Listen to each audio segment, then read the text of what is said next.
Welcome to our channel. Today we how to configure LinkedIn Open to Work visibility with privacy controls, beginner guide step by step clearly. To begin, log in to your LinkedIn account. Navigate to your profile by clicking on your profile picture at the top of the homepage. Once you're on your profile, look for the Open to button near your profile picture. Click on the Open to button. From the drop-down menu, select Finding a New Job. Next, you will see several fields to fill out regarding your job preferences. Specify the job titles you are interested in. You can also indicate the job locations you are open to working in.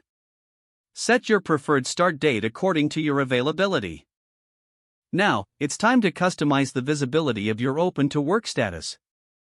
Locate the Choose Who Sees That You're Open to Work section. You will see options such as All LinkedIn Members or Recruiters Only.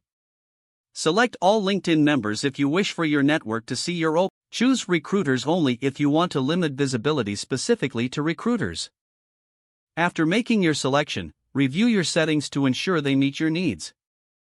Once satisfied with your choices, click the Add to Profile button. Your Open to Work status will now be displayed on your profile accordingly.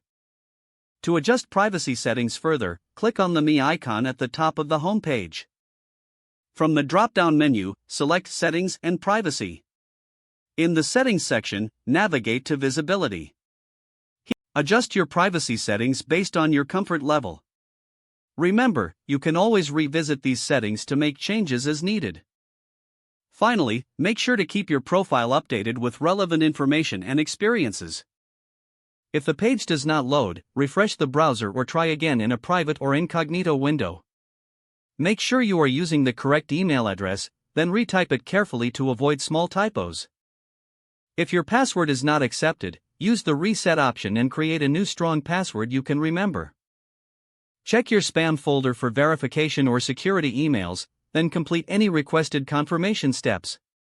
Enable two-factor authentication if available to improve account security and reduce unauthorized access risk. After signing in, review your profile details so your contact information and settings are accurate and current. If you see an error message, note it down and try again after restarting your device and internet connection. Log out when you finish, especially on shared devices, to keep your account and payment information secure. Don't forget to like this video and subscribe to our channel for more step-by-step tech guides.